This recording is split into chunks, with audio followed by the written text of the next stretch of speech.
A myth is an idea that, while widely believed, is false.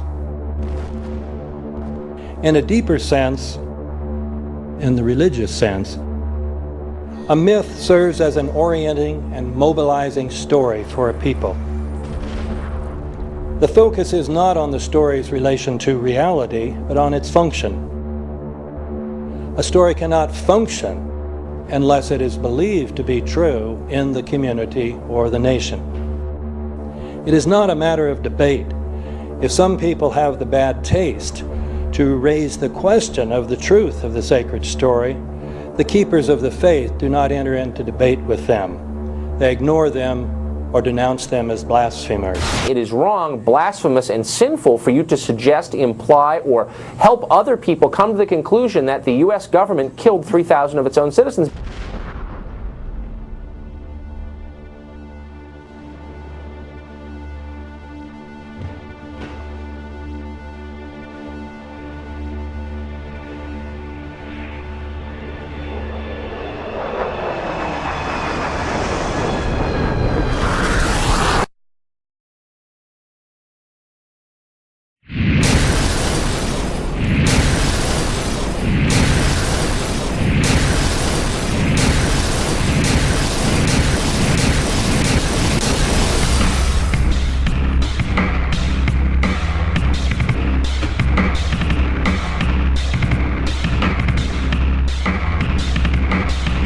As if a demolition team set off when you see the old demolitions of these old buildings. It looks like one of those scenes of an old building being purposely dynamited and blown up. Anybody who's ever watched a building being demolished on purpose knows that if you're going to do this, you have to get at the under-infrastructure of a building and bring it down. The way the structure is collapsing, this was the result of something that was planned. It's not accidental that the first tower just happened to collapse and then the second tower just happened to collapse in exactly the same way.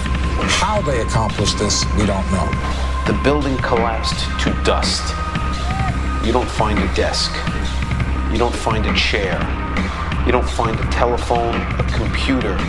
The biggest piece of a telephone I found was half of the keypad, and it was about this big. What happened to the concrete? The concrete was pulverized from river to river. There was dust powder 2-3 inches thick. The concrete was just pulverized. Reminiscent of those pictures we've all seen too much on television before, when a building was deliberately destroyed by well-placed dynamite to knock it down. If they had detonated, they were planned to take down a building. Boom, boom, boom, boom. I heard a second explosion. There was a heavy-duty explosion. Then there was secondary explosions and then subsequent collapses. An explosion blew and it knocked everybody over. To me, it sounded like an explosion. It sounded like gunfire. Bang, bang, bang, bang, bang. And then all of a sudden, 3 big explosions. We heard a big explosion coming down. And then the entire top of the building just blew up. We saw some kind of explosion. By the force of the explosions. Big explosion. Blew it back into the 8th floor. Then we get to the lobby. This is a big explosion. The lobby looked as though a bomb had exploded there. A huge explosion now raining debris. It's been a huge explosion. Huge explosion that we all heard and felt. We just witnessed some kind of follow-up explosion. We heard a very loud blast, an explosion. And the secondary explosion at Tower 1 camp. That is another bomb going off. He thinks that there were actually devices that were planted in the building. Planted in the building.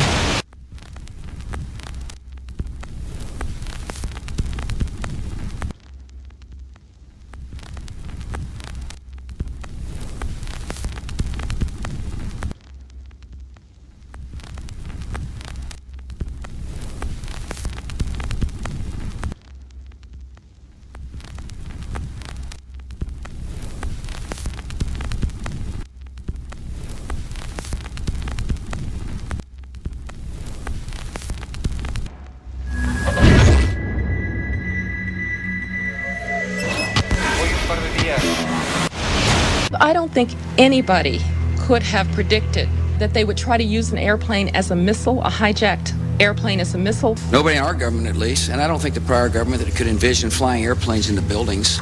No specific threat involving really a domestic operation or involving what happened, obviously, the city's airliner and so. There were no warning signs that I'm aware of. USA Today reports that in the 2 years before the attacks on September the 11th, NORAD conducted exercises using hijacked airliners as weapons. And one target was the World Trade Center.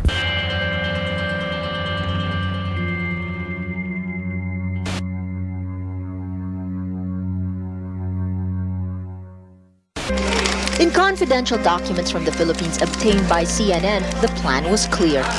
He will board any American commercial aircraft, control its cockpit, and dive it at the CIA headquarters. Other buildings targeted the Pentagon and the World Trade Center. Security in counterterrorism was blinking red, in the words of George Tenet, that the warnings of an imminent attack were so severe that something dramatic should have been done. It was unparalleled. Instead, our president went on a month-long vacation.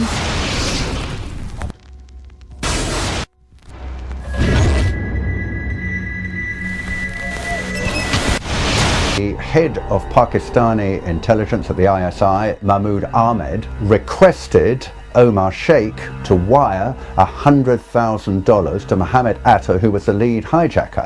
Hijacker Mohammed Atta received wire transfers via Pakistan. The man sending the money to Atta is believed to be Ahmed Umar Saeed Sheikh. Omar Sheikh admitted he was supported by the Pakistan government's intelligence service, the ISI.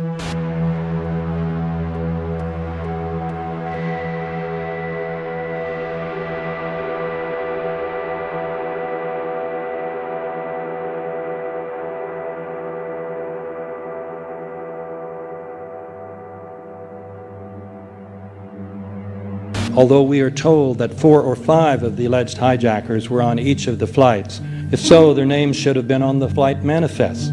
But the flight manifests that have been released contain neither the names of the alleged hijackers nor any Arab names whatsoever. We know that the men who were supposedly the hijackers had their houses, cars, credit cards paid for by the U.S. government. They were, in truth, agents. Evidence was also apparently planted.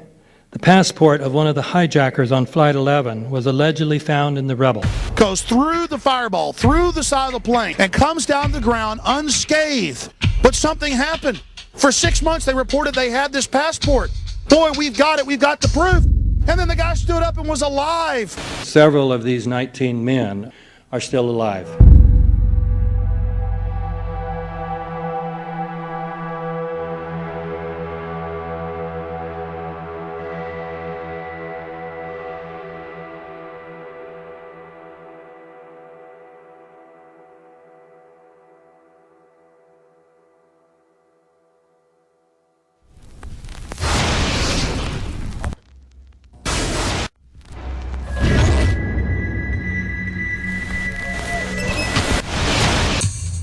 Of course we're after Saddam Hussein, bin Laden. He's January 2001, the Bush administration orders the FBI and intelligence agencies to back off investigations involving the bin Laden family, including 2 of Osama bin Laden's relatives, who were living, guess where, in Falls Church, Virginia, right next to CIA headquarters. When he was already America's most wanted criminal, he reportedly spent 2 weeks in the American hospital in Dubai, was treated by an American doctor, and visited by the local CIA agent. We have not seen one piece of evidence that links Osama bin Laden directly to the planning stages of September 11th. This failure to provide proof was later said to be unnecessary because bin Laden, in a video allegedly found in Afghanistan, admitted responsibility for the attacks. This confession is now widely cited as proof. But the man in this video has darker skin, fuller cheeks, and a broader nose than the Osama bin Laden of all other videos. We again seem to have planted evidence. In 1976, Osama's older brother Salim bin Laden hired a man in Texas by the name of Jim Bath to handle all the investments in the United States for the bin Laden family. Jim Bath also happens to be a personal, almost lifelong friend and former Air National Guard pilot with George W. Bush. The connections between the Bushes and the bin Ladens become much more clear when George Herbert Walker Bush made trips to Saudi Arabia in 1998 and 2000 to meet with the bin Laden family on behalf of a company called the Carlyle Group.